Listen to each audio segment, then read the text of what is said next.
Bienvenidos y bienvenidas a Visión Legislativa.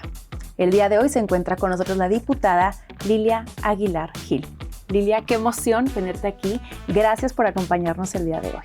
Muchas gracias y la emoción es mía, de verdad. A mí cuando me invitaron a este programa yo dije sí, cómo no, va a ser una discusión y una plática inteligente, y además me encanta tu visión y lo que imprimes en tus programas, que es frescura y sobre todo mucha inteligencia. Ay, te lo agradezco muchísimo. Estamos aquí juntas para elevar un poco la discusión pública, tomando en consideración, como lo platicábamos antes de entrar al aire, que la tribuna se ha usado más allá de debatir ideas para meramente hacer golpeteo político. Pareciera que es un performance, y me gustaría justo arrancar bajo este hilo de ideas.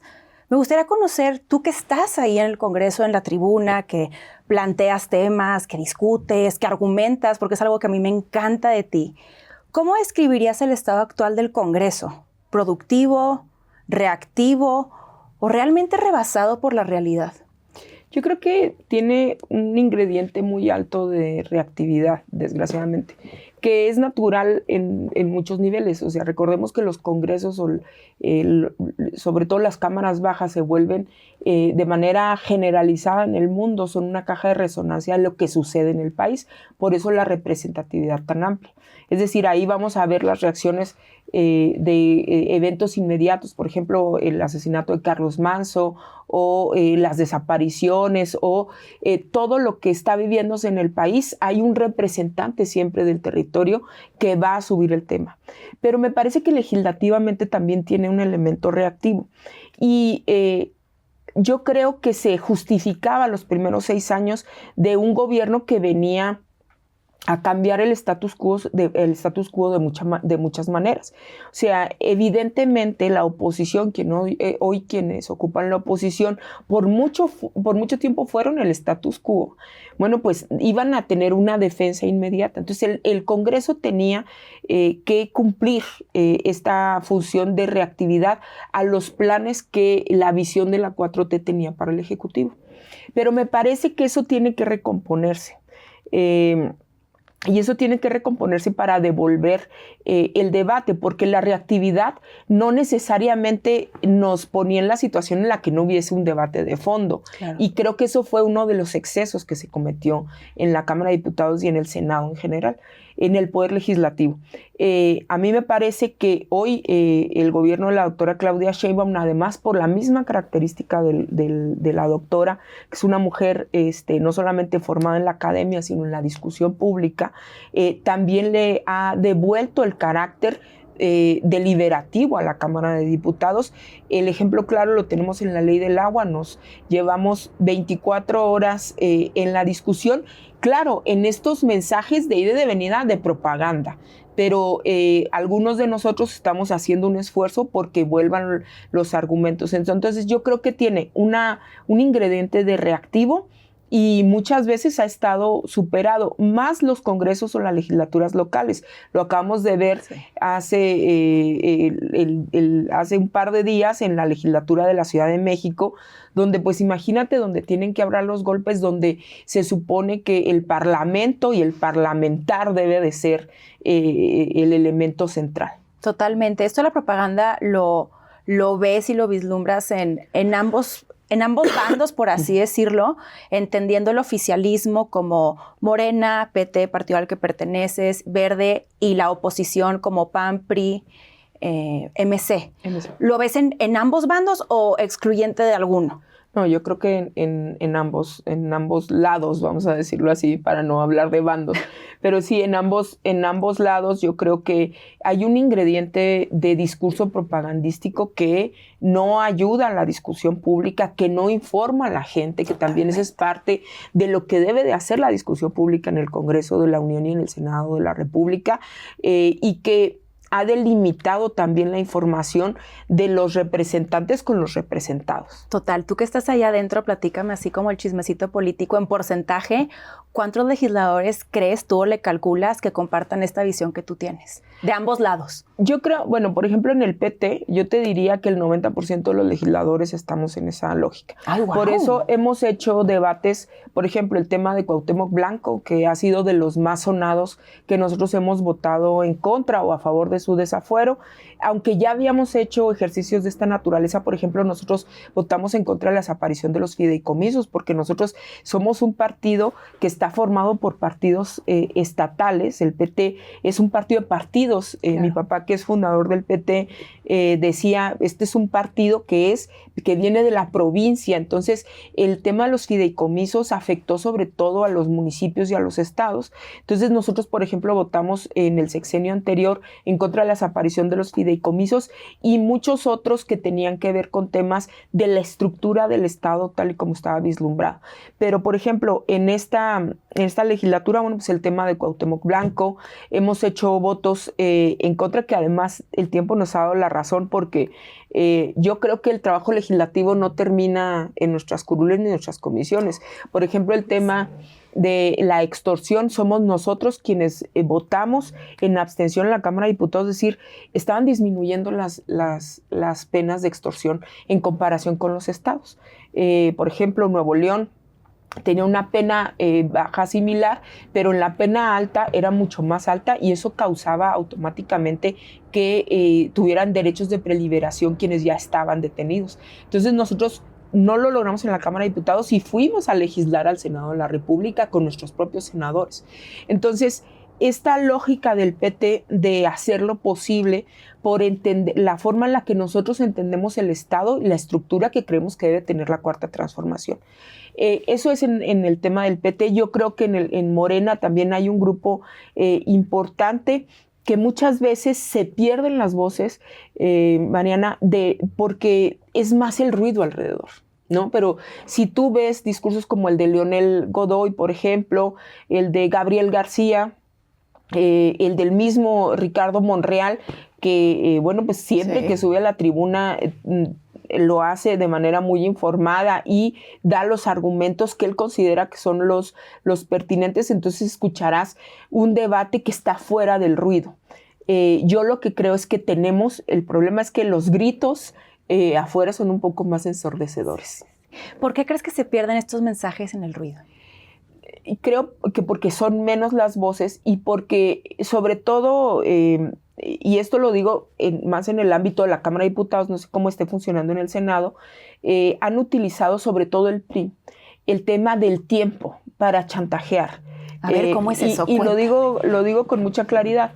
Ellos creen que, por ejemplo, metiendo, no sé, 300, 400 reservas y teniendo a toda la Cámara de Diputados escuchando, además ellos son ahorita 20 y tantos, 24, 25, que esa es una manera de chantajear para tratar de poner en el centro las cosas que ellos consideran importantes y negociar alguna que otra reserva. Y lo han dicho en la propia tribuna. Si tú ves a Rubén Moreira ya cuando se desencaja, dice, aquí los vamos a tener toda la noche. Y entonces han privilegiado el tiempo por encima del contenido.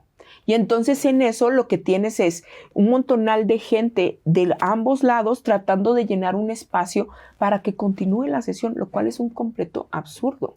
Entonces hoy la negociación del PRI y muchas veces del PAN está dada más con el tiempo que con los votos, porque los votos no los tienen.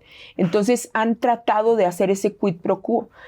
Lo que no han entendido todavía, se los decíamos en el debate del agua, es que nosotros venimos de un movimiento de resistencia. Nosotros fuimos oposición. Se lo saben. 43, éramos 43 contra 450, vamos a decir que era la mayoría del priismo, el panismo, que aprobaron todas las reformas de Peña Nieto, y nosotros éramos quienes deteníamos el debate. Entonces, a mí me parece que la estrategia es equivocada. Me parece que debe de haber otros canales de comunicación hacia el poder que no tengan que ver con la estridencia, pero aquí también juegan otras cosas que no están puestas en el ámbito legislativo, como la apuesta que está haciendo el PRI por la supervivencia. Por ejemplo, las decisiones que ha tomado Alito Moreno, no solamente de usar la caja de resonancia de las cámaras, sino internacionales para tratar de hacer visible al PRI. ¿Y también crees que hay un tipo de corresponsabilidad de la ciudadanía, que eventualmente a esas cosas le dan más auge y funcionan mejor? Porque al final tú lo acabas de decir, es por sobrevivir, ¿no? Y entonces usan la tribuna para dar mensajes populares que eventualmente tengan eco. Pero ahí también hay una corresponsabilidad de quien le da eco al contenido, ¿no? Yo creo que sí, y sobre todo en las redes sociales. O sea, yo creo que en el tema de las redes sociales es... Yo les decía, cuando se dio aquel conflicto en el Senado, cuando se viene Alito Moreno y todos estos diputados y senadores que tratan de golpear a Gerardo Fernández de Noroña, porque esa es mi visión. Yo estaba ahí yo estaba enseguida de Gerardo. Y yo les decía, ustedes están viven en el mundo de los likes.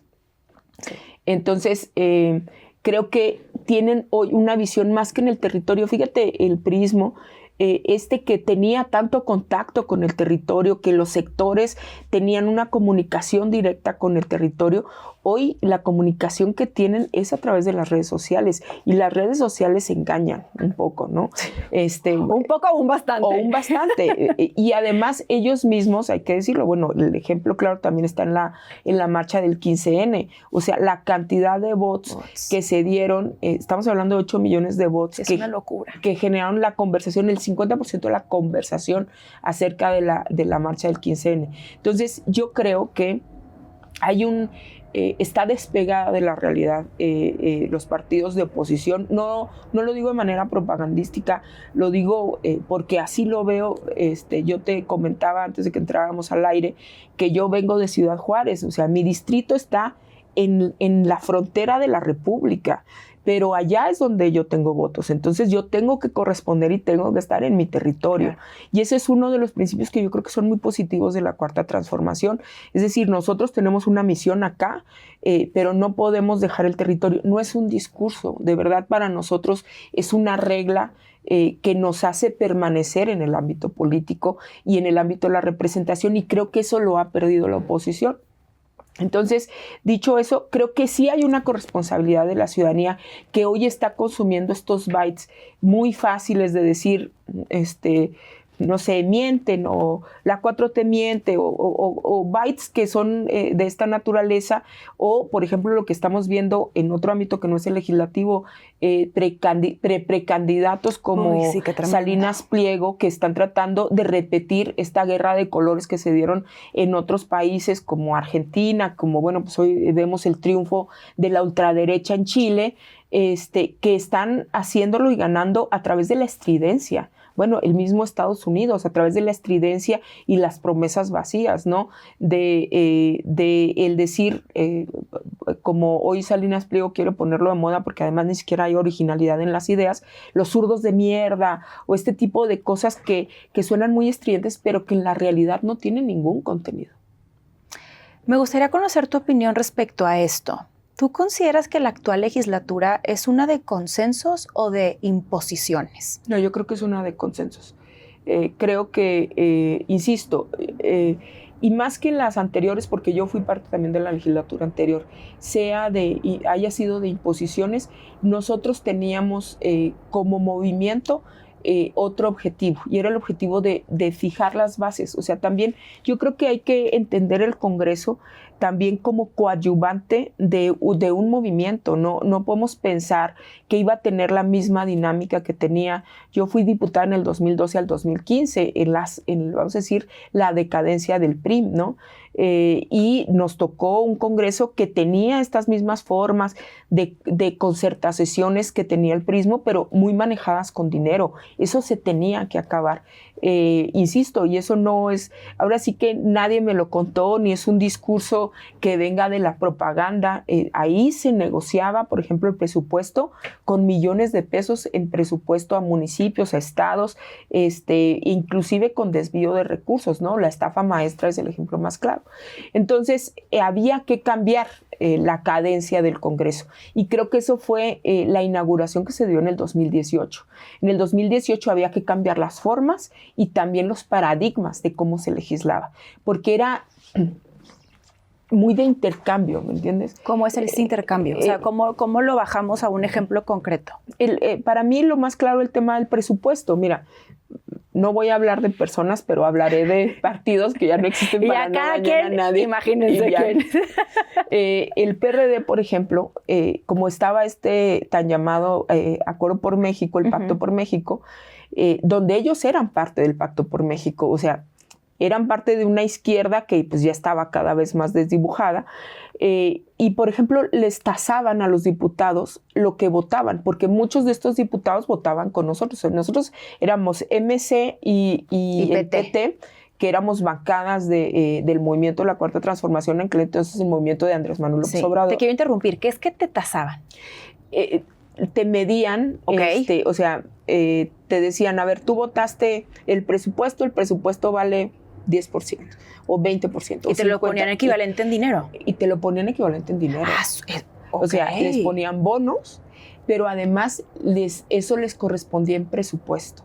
Y el presupuesto, pues ellos a su vez, vamos a decir, lo colocaban y hacían cobros del presupuesto, que es el mentado diezmo, ¿no? Ya, o sea, esa es la manera en la que se cabildera en legislativo. Y además había dinero en efectivo. O sea, si tú te acuerdas, en la época de Peña se vieron todas las reformas estructurales y ahí dejaban que los cabilderos entraran abiertamente. A mí nunca se me va a olvidar cuando hablábamos del triple play, cuando la reforma de telecomunicaciones, los cabilderos entraban a sus anchas a la Cámara de Diputados. ¿Cómo? Y yo, bueno, que era mucho más joven y también mucho más ingenua, la verdad, o sea, te lo juro que una vez me dieron ganas de llorar en la tribuna de ver cómo aquello era un desfile de maletines de dinero. No estoy exagerando, pero además yo lo decía en la tribuna y todo el mundo era como, pues bueno, sí. Era la forma en la que se operaba, era el status quo. ¿No? Todas aquellas historias de una Elba Ester que decían que pagaba con cañonazos de dinero. Bueno, yo me di cuenta en la legislatura del 2012 al 2015 que eso no era un mito, era una realidad. Y lastimaba mucho más ver que compañeros de izquierda, como los compañeros del PRD, entraban en ese juego, ¿no? Entonces, así se tasaba a los diputados y esa era la práctica. Inclusive todavía en el 2018 yo trabajé en la Secretaría de Gobernación, en el área de la Secretaría General de Gobierno, y muchos diputados de oposición nos tocaban la puerta para decir que cuál iba a ser la negociación. Entonces tuvimos que acabar con esas prácticas. Entonces por eso digo, el Congreso, la Cámara de Diputados tuvo que obedecer a los cambios de paradigma que nosotros queríamos traer desde la Cuarta Transformación. Por eso se cerró completamente este tipo de prácticas. Ya, ¿no? ¿Y tú crees que a partir de ese nuevo paradigma muchos lo llegan a catalogar como imposición? Yo creo que sí, porque fíjate, el discurso que venía en sentido contrario de la oposición era es que obedecen a diestra y siniestra lo que les dicen de Palacio y entonces no le cambian ni una coma. Lo que nosotros no estábamos haciendo era no negociar ni con dinero ni con concertaciones los cambios que ellos, que además la mayoría de las veces tenían que ver, por ejemplo, no estaban de acuerdo en temas que tenían que ver con derechos laborales que se habían cambiado en el sexenio de Peña. Acuérdate que en el sexenio de Peña se dio el outsourcing. Yo era diputada. Sí.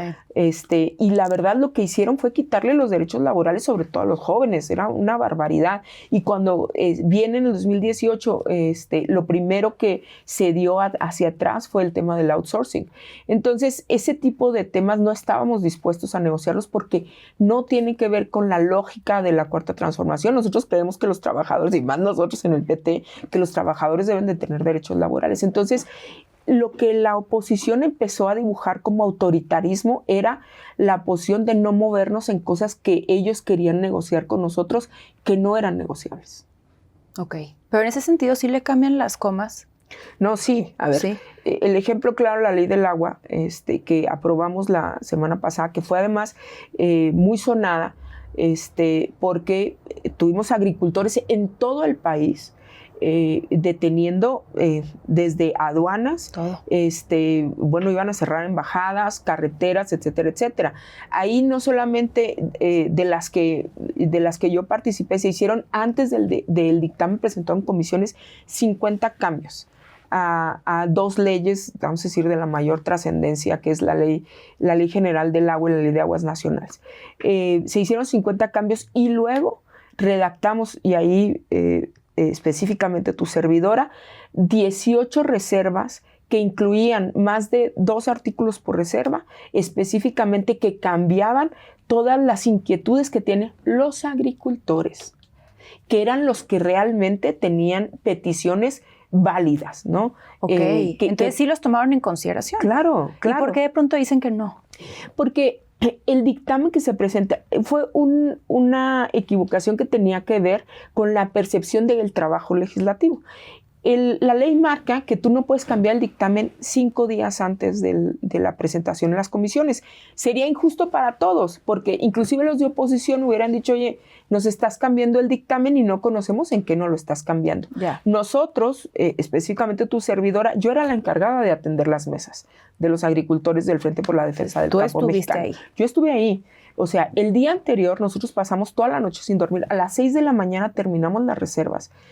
Cerramos con los agricultores y con Conagua, y se les aclaró a los compañeros que esas reservas no podían entrar el día martes a las 9 de la mañana, que sería la discusión, porque no podíamos cambiar el dictamen en 3 horas. Porque está establecido en la ley. Está establecido en la ley, que lo que tendríamos que hacer era subirlas al pleno. Se los especificamos muchas veces, pero lo que pasa es que yo creo que el cansancio, porque no creo que haya sido de mala fe, el cansancio no les permitía entender estas reglas que para nosotros son tan normales. Claro. Entonces, cuando se presenta el dictamen a las 9 de la mañana, ellos reaccionan de manera inmediata. Yo me fui a dormir 2 horas. Me fui a las 6 de la mañana. Tengo un niño de 3 años que tengo que llevar a la escuela a las 7:30, 8 de la mañana. Entonces fui y llevé a mi hijo. Y a las 9 de la mañana dije, voy a dormir 2 horitas porque va a empezar la sesión a las 11 de la mañana. ¿Te fuiste con 2 horas de sueño? Me fui, pero ni siquiera 2 horas de sueño, porque cuando iba a dormir, entonces me hablan porque estaba quemándose el país, porque claro. Los agricultores creían que los habíamos traicionado, porque el dictamen que se presenta en la comisión era el dictamen que no traía los cambios que habíamos negociado la noche anterior. Ya, a ver, y si lo vemos en retrospectiva, porque luego eso es lo que pasa, que los ciudadanos entendemos una cosa, pero realmente el ámbito legislativo es difícil de entender. O sea, hasta uno que estudió ciencia política, de pronto es como hay muchos cambios, son muchas leyes, o sea, está como que tedioso. Y luego aparte no nos los desmenuzan.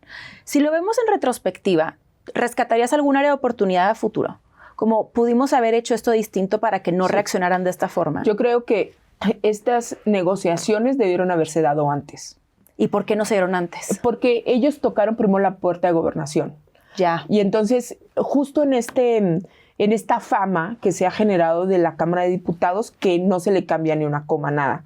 Entonces ellos tocaron la Secretaría de Gobernación, y la Secretaría de Gobernación tenía que hacer una triangulación, ¿no? Porque finalmente ellos son parte del Ejecutivo. Entonces tenían que negociar con los agricultores, rebotar con la Cámara de Diputados, y además la Cámara de Diputados tiene que rebotarlo con las otras fracciones, porque recordemos que aunque vayamos a favor o en contra, y esto es importante decírselo a la gente, no es que el PRI y el PAN no sepan qué va a suceder. Claro que saben qué va a suceder. O sea, como decimos en mi pueblo, esto es un tiro cantado. ¿Entiendes? O sea, la gente sabe. Ya saben a qué va. Claro. Ok. Por eso los discursos preparados, y por eso, o sea, los coordinadores tienen que saber, porque el orden del día sale de la Junta de Coordinación Política. O sea, evidentemente tiene que haber un conocimiento y además es una parte de educación y atención política que se tiene siempre en la Cámara de Diputados. Entonces, pareciera que es todo salvaje y todo así, pero en la realidad no lo es. O sea, siempre hay un conocimiento de los coordinadores, al menos de los grupos parlamentarios, de qué es lo que se va a suceder. Inclusive, se pactan la cantidad de veces que se va a subir cada grupo parlamentario a la tribuna. Ahora, una pregunta. Si aquí lo que faltó fue tiempo, ¿no había eje de maniobra o manera de entonces aplazar la discusión? ¿Por qué tenía que ser, por qué fue tan rápido? Y creo que es una de las preguntas más recurrentes. Y el tema es que había 50 cambios que se habían acordado con los agricultores en la Secretaría de Gobernación, que se suponía que daban salida a las inquietudes de los agricultores. Si tú te fijas, ellos salieron primero a la calle, se sentaron en la Secretaría de Gobernación, pero rompen en la Secretaría de Gobernación. Ok. Entonces, cuando dicen, no nos parece esto, ellos acuden a la Cámara de Diputados. Y ahí en la Cámara de Diputados se instalan diversas mesas que estuvieron trabajando todo el fin de semana anterior. Pero la comisión había el viernes ya iniciado el proceso legislativo, para ponerlo de alguna manera. O sea, el viernes de la semana anterior a la discusión se había ya desatado el proceso legislativo y llevaba una dinámica. Pudimos haber de manera emergente detenido la sesión. Claro que sí, pero eso está reservado para cuando de plano no hay un acuerdo. Acá encontramos una salida al llevar las reservas al Pleno. Se acordó con los agricultores que así fuera, y luego fueron estos malos entendidos los que llevaron que se arregló el mismo día para acabar muy pronto la historia. O sea, ese día ellos a las 6 de la tarde que se suben las reservas, que además yo era la interlocutora enviándoles las reservas y diciéndoles, miren, entiendo la desconfianza de las instituciones, no lo vamos a poder cambiar de la noche a la mañana, pero estas son las reservas. Hasta que se sube la reserva que presenta Ricardo Monreal con estos 18 adecuaciones, que muchas de ellas fueron inclusive de redacción, porque de verdad... literal de redacción. Porque de verdad, y yo no los culpo. A ver, muchos de ellos eran de Chihuahua, de mi tierra. En Chihuahua no vale nada tanto como el agua. Sí. O sea, allá es una revolución, tú eres de Nuevo León. Sí. O sea, en estados del norte el agua es la cosa que puede levantar una guerra, ¿no? Y teníamos además el ejemplo inmediato en el 2021, hubo hasta muertos en la presa Las Vírgenes en Chihuahua por el tema del agua. Entonces queríamos ser muy cuidadosos, y cuando ellos nos decían, mira, no nos queda claro o nos parece que las penas para la gente de Conagua que entra a la corrupción no son suficientes, le subimos las penas. ¿Cómo no? O sea, solamente hubo un artículo que no subimos en esas reservas, que ellos pedían que en un transitorio les diéramos garantías, que se iba a instalar una mesa para los precios de garantía de los productos, que no tenía nada que ver con el agua. Entonces les dijimos que eso no podía ser ahí, pero que lo sacaríamos un acuerdo con Gobernación para que se instalara esa mesa de precios de garantía. ¿Y en qué quedó? Está instalada. Okay. O sea, porque cuando se dan cuenta que las reservas suben el mismo día de la discusión, ellos terminan firmando un acuerdo con la Secretaría de Gobernación el día jueves y con la Conagua de que tendrán mesas constantes para la vigilancia de la aplicación de la ley. Que hay que decir, y insisto, que esto, como también dicen en mi pueblo, pues si la burra no era arisca, la gente tiene desconfianza en las instituciones y no los podemos culpar por eso. Sí, no, con justa razón. Y me parece súper interesante todo lo que me platicas. Y entonces me es inevitable preguntarme y preguntarte, tú que estás ahí, ¿qué pasa que no conocemos esos detalles del día a día? O sea, no se comunican bien o simplemente son detalles que sabemos que no van a tener mayor incidencia, pero también inclusive lo pienso en las notas. O sea, yo que consumo notas todos los días y que analizo estos temas, yo no vi estos detalles. Yo creo que también tiene que ver con es lo que yo escucho en los medios, pero ¿qué es lo que vende? O sea, fíjate cómo en la Cámara de Diputados, sobre todo más que en el Senado, los legisladores se han preocupado mucho por hacer como todo un performance, ¿no? Hay quien se sube vestido de doctor, otros que han subido gallos, gallinas, perros, todo. Entonces, porque finalmente también lo que se está consumiendo es la estridencia. Mira, yo atiendo algunas mesas de debate y a pesar de que soy parte de la negociación, casi siempre vamos a decir seria de los temas, regularmente no va en ese sentido las preguntas, porque es mucho más vendible si alguien se subió y se desnudó o se vistió de guajolote qué es lo que realmente pasó con este tipo de, cuál fue el proceso legislativo, vamos a decir, ¿no? Claro. Porque hay proceso legislativo en todos, haya acuerdo o no haya acuerdo.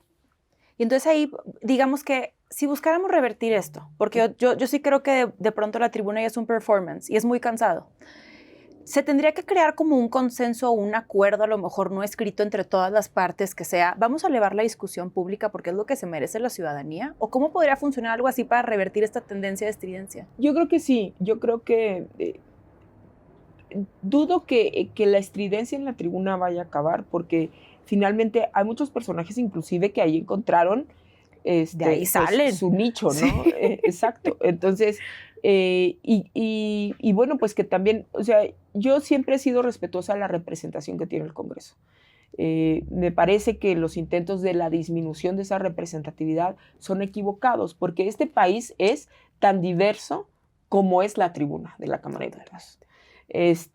Hay quienes hablan en su propio dialecto, quienes están, vamos a decir, muy orgullosos de sus raíces y suben vestidos de sus raíces, y hay quienes han encontrado, vamos a decir, a través de un performance, digamos, más producido, también una forma de posicionarse. Pero me parece que sí deberíamos de llegar a un acuerdo de que eso tenga un límite. Total. Sí. De que eso tenga un límite y también de un acuerdo de no desinformar. Mira, en la Cámara de Diputados hay una moción de apego al tema, se llama, que ya nadie cumple. ¿Por qué? Porque también hay otra cosa que es un derecho constitucional, de que los legisladores pueden decir lo que a su derecho convenga, es decir, de la libertad de expresión. Y entonces yo creo que es muy difícil, aunque debería de intentarse tratar de elevar el nivel de la conversación pública y hacerlo en un acuerdo también con los comunicadores, ¿no? Pero lo primero que tendríamos que conciliar es hasta dónde puede llegar este acuerdo, porque el argumento constante de la libertad de expresión en la Cámara, en el Senado y también con los comunicadores va a ser el elemento central.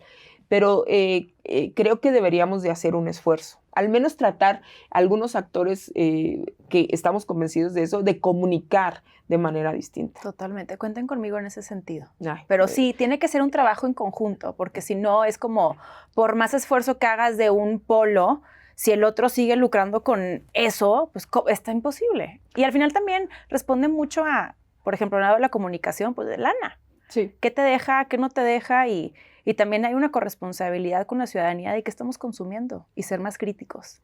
Sí, y creo que, bueno, ahí pero creo que sí es la responsabilidad, tiene que venir de nosotros, un poco de la gente que estamos haciendo política y comunicando a través de las cámaras, y, bueno, pues aliados tan poderosos como tú nos van a servir de mucha ayuda, porque de verdad va a vender mucho más un performance en la Cámara que cualquier explicación de esta que yo como la que estoy. Totalmente. Quiero irme a la carnita.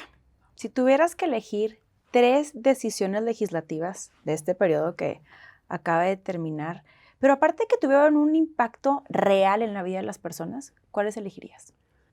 Yo creo que la ley del agua. Okay. Para mí personalmente fue muy costoso. ¿Por qué? Te voy a contar por qué. El tema de la extorsión, porque la extorsión es el delito de mayor incidencia hoy en el país. Ahí nosotros, el PT, hicimos una apuesta de no acompañar a Morena, porque sabíamos que era equivocada la política pública de disminuir explico muy rápido, el delito de extorsión se centralizó, por decirlo de alguna manera. ¿Cómo es esto que se centralizó? Lo que pasa es que antes el delito de extorsión estaba dado en los códigos penales de los estados. Ok. Y cada uno lo tenía tipificado y catalogado distinto. Para ponerte un ejemplo, en Chihuahua, mi estado, las penas iban desde los 7 hasta de por vida, que la Suprema Corte lo matizó y llegaba hasta 60 años, a Nayarit, que tenía 0 penalización. Penas. No había pena para la extorsión. Entonces, tenías este mundo tan diverso así. Y cuando decidimos hacer el delito de la extorsión legislado de manera federal, porque es el delito de mayor incidencia, pero además hacer una estrategia a favor de la erradicación de la extorsión, esto se discutió y se pusieron penas de 5 a 12 años. Entonces, esto causaba que en estados como Nuevo León, Guerrero, Chihuahua, Michoacán, Morelos, creo que Quintana Roo, y se me está escapando, creo que Oaxaca, tenían penalidades más altas en la menor y más altas en la mayor. Y eso causaba que si un juez había dicho, por ejemplo, en Chihuahua, aplíquese la pena menor, porque no se dicen años, sino los jueces dicen aplíquese la pena menor, y en Chihuahua era de 7 años y a nivel federal de 5, pues resulta que el que llevara penado 5 ya podía salir. Y entonces, si un juez hubiese dicho, aplíquese la pena mayor, en Chihuahua son 30 años, a nivel federal eran 12. Entonces, todos aquellos que estaban entre los 12 y los 30, adiós. Entonces, era un caos. Entonces, nosotros tomamos en la Cámara de Diputados la decisión de no acompañar esa propuesta, por más que estuviéramos de acuerdo en la estrategia. No la acompañamos, nos abstuvimos, dimos nuestras razones y nos fuimos a cabildearlos al Senado. Creo que eso ha sido de las cosas que yo me congratulo más, porque les hicimos ver que no era correcto, que si sacas una media entre Nayarit y Chihuahua, claro que te va a salir 12 años, pero no es la realidad de la extorsión en el país. El tema de Cuauhtémoc Blanco, donde además a mí me tocó posicionar. Y yo quiero hacer un reconocimiento a mi grupo. Yo soy feminista empírica, más empírica que técnica. Mi mamá era una feminista técnica extraordinaria, muy conocedora, ¿no? Todo tenía una explicación. Pero cuando vimos este tema, en el tema del desafuero de Cuauhtémoc Blanco, yo estoy en la comisión jurisdiccional, entonces había una lógica en mi grupo de que se iba a acompañar la propuesta de Morena, porque luego se iba a imputar a Cuauhtémoc Blanco, y ellos me dieron la oportunidad de que yo les diera todos nuestros argumentos de por qué eso no era posible, y era una falacia lo que estaba sucediendo. Porque finalmente lo único que estaba pidiendo la Comisión Jurisdiccional era que no se le pusiera a disposición de la autoridad. Y yo les decía, miren, cuando una mujer decide hablar sobre un abuso sexual, automáticamente tiene la letra escarlata aquí. Eso es así. Una mujer no se va a arriesgar a... Claro que las hay, pero en general no. Es muy difícil que una mujer salga públicamente con una figura tan pública. Exacto, sí, como Cuauhtémoc Blanco. Porque eso es algo que te deja marcado toda la vida. Sí. O sea, por eso digo, traes la letra escarlata ahí. O sea, y la gente no va a decir, pobrecita, la abusaron, sino aquí todavía hay gente que piensa que no le diga en voz alta que si la abusaron es porque algo hizo, porque trae la minifalda más corta, porque es culpa de la mujer. Entonces, nos ponemos las mujeres en una situación de escarnio público tremendo. Entonces yo les decía, es muy difícil que una mujer, por más que diga él que no sabe de dónde viene, es muy difícil que una mujer se ponga en esa situación. Entonces lo único que estamos pidiendo es que se ponga a disposición de la Fiscalía. Además, una Fiscalía distinta a la de su gobierno, ya cambió el fiscal, y además manda un mensaje de que de verdad estamos por primero la gente en este movimiento. Entonces, el grupo entendió y escuchó y fuimos en bloque a votar a favor del desafuero de Cuauhtémoc Blanco. Porque es una de las decisiones legislativas más trascendentes que hemos nosotros tomado en el PT, porque le dijimos a la gente que dentro de la 4T habemos quienes estamos apegados a los principios. Eso es muy importante. Lo más importante. Lo más importante. Porque es parte de tu legitimidad, claro, y de esta autoridad moral que aparte se presumió durante tantos años. Así es. Y ahí se derrumba. Porque al final del día en discurso es bien bonito todo, pero a la hora de las acciones sí fue muy lamentable. Y entonces, aunque no fue, vamos a decir, dimos un voto que no lo puso a disposición de las autoridades, creemos que el habernos separado y el habernos abstraído, pero además haber aguantado, porque claro que había peticiones de que apoyáramos el voto de la mayoría, yo creo que ahí reconozco a mi coordinador Reginaldo Sandoval y a todos mis compañeros y compañeras, y sobre todo los compañeros hombres, porque de verdad muchos de ellos tenían dudas y muchos decían, oye, pues es que lo que pasa es que a veces dicen que... Pero el haber tomado la palabra, vamos a decir, de las mujeres en el grupo y haber sobre todo, habernos apegado a los principios y de nuestro dirigente nacional, Alberto Anaya, que también dijo, bueno, si esa es su decisión, creo que el mensaje que debemos de dar es justo que nosotros somos los que vamos a encabezar adentro del movimiento los principios del movimiento. Dime la verdad, ¿hubo algún tipo de reacción negativa por parte de la coalición al ver que ese fue el posicionamiento y la postura que tuvo el PT? No gustó. Ok. Y no gustó el discurso tampoco. Pero ¿y luego cómo se vive al interior saber que no gustó esa tensión? Porque tú lo decías, es un reconocimiento frontal, porque me supongo que es difícil. Uno nada más lee la nota y dice, el PT votó a favor o en contra, según el caso de lo votado. Pero ¿cómo es allá adentro? ¿Cómo lidias con estas tensiones, con el que todos estén de acuerdo, con que no se bajen del barco, por así decirlo? Creo que y esto tengo que también reconocerlo, del liderazgo que ha llevado el profe Beto, que además, bueno, para mí es como familia. El profe Beto, para mí era mi tío cuando yo era chiquita, porque mi papá y él fueron fundadores del PT. Entonces, para mí, la familia que yo conozco es el PT.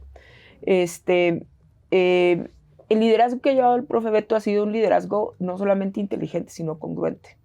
Y vamos a decir, cuando hemos tenido que jugar con el movimiento, en las buenas, en las malas y en las feas, lo hemos hecho. Nosotros somos el primer partido de la Cuarta Transformación. O sea, yo no me canso de decirlo. Muchos de nosotros, porque Morena no existía, nosotros ayudamos a fundar Morena. Ok, o sea, Morena sin ustedes no existe. No lo pondría así, pero vamos a decir que este movimiento bueno, por mucho tiempo tuvo... Hay que ser políticamente correcto. Este movimiento tuvo por mucho tiempo el único sostén del PT. Y nosotros acompañamos a Andrés Manuel desde el año 2000 y no nos hemos bajado el barco, ¿no? Movimiento Ciudadano nos acompañó en un momento, luego Dante decidió caminar de manera independiente, el PRD acompañó al licenciado López Obrador en mucho tiempo y luego se descompuso en la época de Peña, no tengo otra frase para decirlo. Y bueno, somos nosotros los que nos hemos mantenido en este movimiento. Entonces creo que eso nos da mucha autoridad moral. Entonces, no gustó, claro, pero pues todo el mundo decía, bueno, respetable el PT. Claro, sí, que aparte lo acompañan con las decisiones, porque no es nada más como decía, no es de lengua para afuera, es como también lo estoy respaldando con mis votos, con mis acciones, con las causas que estoy defendiendo y con mi agenda legislativa, que es muy importante. Hablando de agenda legislativa, ya fuimos un poco al presente pasado. Te voy a ser bien sincera, me encantaría indagar mucho más, de tal forma que te vuelvo a invitar para que regreses aquí a Visión Legislativa a platicar. Pero previo a que comience el próximo periodo, si lo tuviéramos que resumir en 3 grandes prioridades legislativas, ¿cuáles serían para ti? Para el próximo. Para el próximo. Yo creo, yo empezaría por Jueces sin Rostro, que va a ser un debate bastante controversial, porque parte de la lógica de nuestro movimiento para haber aprobado la elección de jueces es justo la transparencia y la Contraloría Social de los jueces. Pero dado el estado de justicia que tenemos hoy en día, los jueces sin rostro son una necesidad.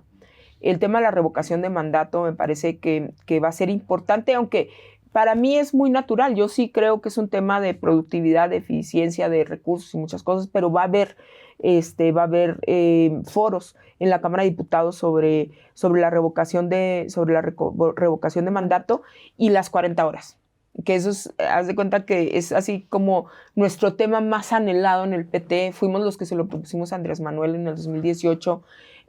No logramos aterrizar porque también en esto nosotros hemos tenido que aprender, Marina, a hacer gobierno también. Porque cuando eres oposición, tú puedes decir que mañana regalemos millones de pesos al mundo y claro, pues decirlo es muy fácil, pero ¿cómo haces que las cosas se vuelvan una realidad con todos los actores arriba para que este país siga funcionando? Porque nosotros recibimos un país con un estado de cosas y con muchos intereses creados y con muchas necesidades, ¿no? Y no puedes llegar como chivo en cristalería a romperlo todo. Entonces, cuando te digo esto es porque nosotros decíamos las 40 horas tiene que ser una petición inmediata, ya, mañana. Y ya estando en el proceso nos dimos cuenta, bueno, que había inclusive hasta dudas casi de desconocimiento del empresariado mexicano de cómo les iba a afectar en la productividad. Y que había que tener una discusión clara, no solamente con los trabajadores, sino también con aquellos que van a tener que estructurar las 40 horas, que son quienes son los proveedores de empleos, que no necesariamente son los Salinas Pliego del país. No, son los que sostienen la economía del país, que son los pymes. Exactamente, y entonces que tú no podías decirles mañana, oigan, no, pues denles 2 días libres y 40 horas de trabajo porque digo yo. Entonces ha sido un proceso que ha llevado 6 años. Nosotros hemos participado en la escucha de muchas de estas pláticas, pero además la propuesta inicial era pues que pudiéramos hacerlo de manera inmediata, en 40 horas, 2 días de descanso.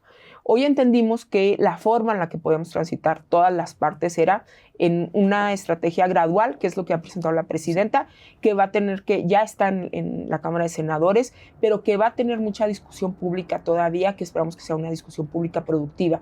Y sobre todo que quienes son los mayores proveedores de empleos en este país, que son las pymes y las MIPYMES, sepan los beneficios que van a tener. O sea, en la medida en la que la gente tiene mayor bienestar, va a tener también mayor productividad y todo.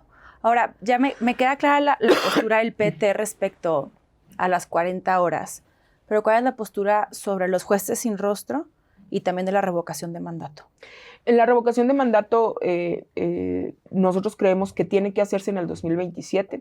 Es un tema... O sea, que sí se adelante. Claro, que sí se adelante, porque es un tema también de eficiencia de los órganos electorales que hoy la reforma electoral, bueno, va a ser...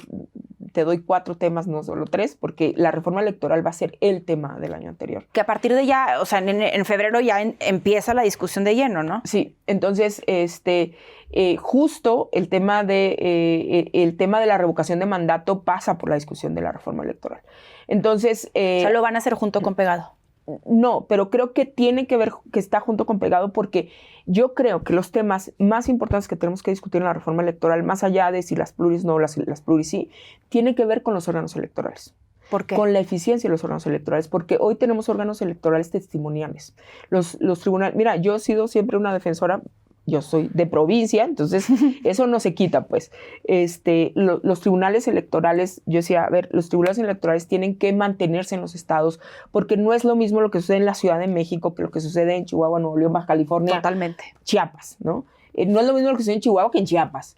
Entonces, tienen que tener esta lógica todavía, inclusive hasta cultural, si quieres, de cada una de las regiones. Pero desgraciadamente los tribunales electorales se han vuelto solamente repetidores de lo que hace el Tribunal Federal. ¿Por qué? Por temor a perder el puesto. Y eso es muy lamentable. Uf. O sea, por ejemplo, en la elección del año pasado de los poderes judiciales, no podían sacar nada a los tribunales locales hasta que no decidiera el INE y el Tribunal Federal. Pues entonces no, pues como para qué están, de adorno. Exacto, entonces decíamos, oye, pero mira, aquí tienes tal jurisprudencia, tal cosa. No, es que no lo queremos arriesgar para que no nos deje en evidencia el instituto. Pues entonces, ¿para qué están? O sea, se supone que estamos eligiendo gente que sabe el tema electoral para que pueda construir, vamos a decir, la estrategia electoral del país, ¿no? Entonces, así como los tribunales, que es el ejemplo, vamos a decir, más claro que tengo, están los órganos, los OPLES, también de esa manera la organización de las elecciones son a veces caóticas, porque unos se encargan de la organización de lo local. Casi siempre. Pero bueno, son mejores que en otros países del mundo. Sí, eso sí. Reconocido además de manera internacional. Pero, por ejemplo, en las elecciones concurrentes, el representante de casilla va a tener la capacitación de lo local y va a tener la capacitación de lo federal, lo cual a la gente ya la hiciste garras, ¿no? Porque además que tiene que ir a pasarse ahí un día, llevar el paquete, pelearse con todo el mundo, tal, tiene 2 capacitaciones diferentes y tiene 2 sistemas diferentes. Entonces, resulta que los soples se están volviendo solamente y se han creado mafias, además, también manejadas desde el centro. Entonces, eso tampoco se puede permitir. En todo el funcionamiento de la organización. Entonces, para mí, eso, además, yo lo primero que aprendí a hacer en derecho fue electoral. Entonces, lo conozco muy bien desde casi, pues desde los 90s, por decirte que era muy jovencita, pero ya andábamos en estos Pero ya andabas en estos lares, ya sabías. Entonces, me parece que el funcionamiento es uno de los temas que tenemos que abordar, y el funcionamiento también pasa por la revocación de mandato, porque quien organizará la revocación de mandato y quien tendrá son los órganos electorales. Yo, aprovechando que tienes todo el conocimiento en materia electoral y también aprovechando que, a ver, yo esta conversación la he disfrutado enormemente, no sabes lo que te he aprendido, pero lastimosamente aquí, como en esta ocasión yo sí dependo de un equipo de producción, no estamos en YouTube, que yo puedo estar aquí 4 horas hablando que se sabe que lo hago. Tengo que, en efecto, concluir la conversación de hoy, pero te quiero volver a invitar porque quiero que platiquemos a fondo reforma electoral y todos estos temas que tienen que ver con el legislativo, tomando en consideración que, como te dije antes de entrar al aire, me pareces de las pocas voces objetivas que encuentro en el oficialismo y me gusta mucho tu manera de ver las cosas. Entonces me encantaría de una vez aquí ya concretar otra vez formalmente tu invitación y que nos acompañes próximamente para discutir todo esto que está por acontecer en la vida pública de este país. Cuando me inviten yo voy a estar aquí muy gustosa, porque además, bueno, esto va a ser la discusión, esto va a ser, la reforma electoral va a ser lo que va a abrir el año. Y qué mejor que discutirlo y conocerlo contigo. Te agradezco muchísimo tu tiempo, Lilia, y les agradezco muchísimo a ustedes por habernos acompañado el día de hoy en Visión Legislativa.